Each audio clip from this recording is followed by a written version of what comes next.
remember that I was like, throwing up in the bathroom. I come back and I lay on her lap and I blocked out. I blocked out, like, gone from, some of that poison. I blacked out. And then I wake up a couple of hours later on a big ass guy's lap. Like this dude probably like 400 pounds. That's how big he was. And then as I was waking up, I didn't see Jamilah at all. Mind you, before I continue, my friend told me, don't allow anybody here. Do not give anybody my address. Just, I'll be back from work. He trusts me because I hung out with him before. So anyways, he leaves. I get wasted. I lay on Jamilah's lap. I wake up and Jamilah wasn't there. So, mind you, I don't know where she went. I just, I woke up confused why this 400-pound person is the one my head is like close to. And then I see another guy to my left. And then I see some chick coming from upstairs. And I was analyzing the situation. Automatically, it's a red flag. But as I was trying to get up from the couch, this 400-pound person was trying to like press my head into his laps. That's an assault. And then as I was trying to like get up some more, he tried to pull my hand towards his crotch. That's assault. I just woke up, and who are y'all? Why y'all here? How long y'all been here? When did Jamilah leave? Inside I'm freaking out, but I play it cool. I don't know, maybe God was with me that day. I play it cool. So I go to the kitchen, I'm like, Jamilah. I was like, where's she at? They're like, oh, she left,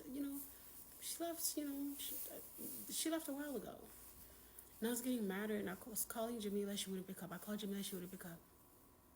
And I don't know these people that are inside my friend's house.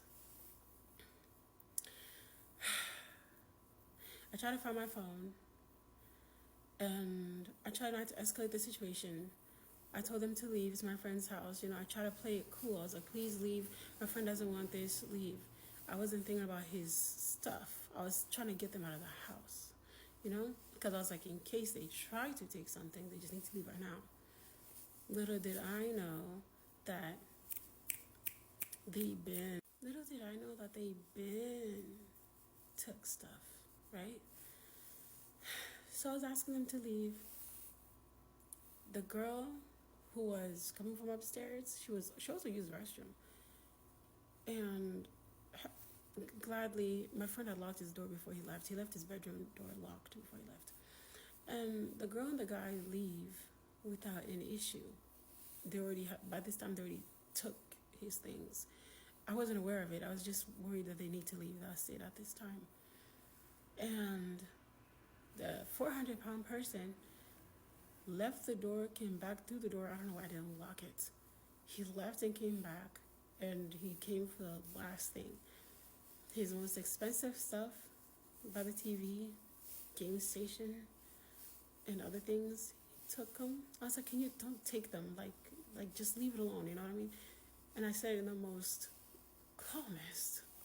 I was freaking out, but I came out calm. I was like, don't take that stuff, Like, just leave it. Just leave the stuff alone. And then he tells me, I lost my phone in the basement. Let's go get it. In my head, I was like, there's no phone downstairs. Automatically, I was like, he's about to take me downstairs and go end my life. I was like, why would your phone be downstairs? He was up setting down the stuff he took by the TV, pulls out his gun and aims it to my face. That haunts me till this day. It haunts me when I think about it. And then I automatically said, you're black just like me? You're gonna kill me? That's the only thing that came out of my mouth. That's the only thing I could say without a gun in my face. He draws it down. He pushes me. I hit the glass table. It falls. I fell. I get up. And he said, let's go to the basement. Before we went to the basement, he pushes me again. This time I hit the wall. I think I left like a blood mark by the wall. I fell again. And then he was like, let's go to the basement. Now, afraid, I obey, you know. I know he has a gun, and I got abused. And I stand by the stairs. He was like, let's go open the door. I opened it. I didn't even take a step. The house was already getting dark. The lights were off. He pushes me down the stairs. He pushes me down the stairs. I didn't even take a step. He pushed me so hard. It was like 12 sets of steps. And I'm tumbling. I could have broken my leg. I could have broken my neck. I could have died. He could have came back down and shoot me and finish me off. All the things could have happened, but I knew I was falling. When I got my grip, my phone was in my pocket. I guess it fell. My phone wasn't even on either. I guess my phone fell by the stairs. When I got down to the basement, when I stopped falling, there was like this corner where it was like a box size. At that time, I was smaller. I got into that corner and I hid in there. It was like a space to hide. It was small, but I got in there and I hid and I stayed quiet. I was like, if I stay here, he won't find me. So I just stayed there for about 20, 30 minutes before I had left, and I started to feel a dark basement for my phone. I find my phone and I was skeptical about going upstairs. I finally did. I didn't call the police because of trauma. I was so traumatized, I called my brother and I started screaming and crying. And I was like, Jamilah could have killed me today. Jamilah set me up today. And then I called Jamilah's friend. I'm like, Jamilah could have had me killed today. Jamilah set me up today. I was just screaming. I was crying. I was so traumatized. I did not call the police. It wasn't even in my head. I was just traumatized. I was thinking about what is my friend gonna say. And then when he came, he knew something was off. I was like, Nina, are you okay? I said, yes, I'm fine. You good? I was like, yes, I'm good. How was your day? It was good. I was just so traumatized. And then he looked at my hand. I was like, what's wrong with your hand? I was like, oh, it's nothing.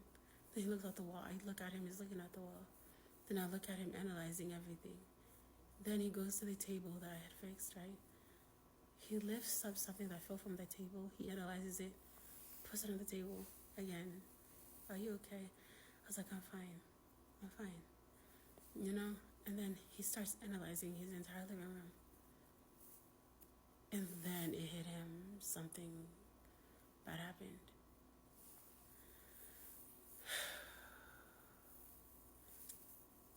I lost a friend because of Jamilah. Mind you, I closed the case where they fought me because they had kids and I was thinking their mothers. I'm so nice, y'all. And I was like, their mothers, I'm not going to do that to them. So I let it go. And Jamilah had kids. I was like, I'm not going to do that to them. I'll let it go. But still, I was the bad guy. She still did the other thing to me. And I asked her for several days. I asked Jamilah, who were those people? Who were those people? She wouldn't say nothing. She wouldn't speak. I kept asking to be nice because if I press charges, it's also gonna go on her. And I'm like, you got kids, like who are these people? And then I cut her off. And then my friend didn't want to continue the case either. He let it go. I don't know, I think maybe that was God looking out or something, but he let it go.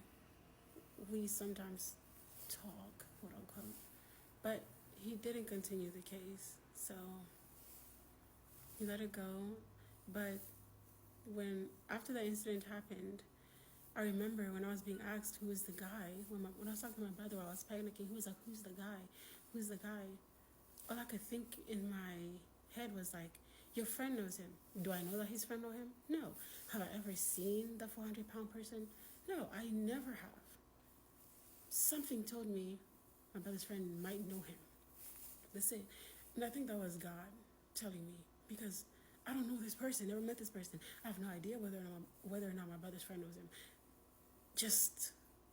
I just said it. And it turns out he did know this person. My brother's friend did know this person. That was strange. I have no idea how to make that. There's nothing that could have told me that was the case, but that was the case. My brother's friend does know this person. And then 4 days later, he gets arrested.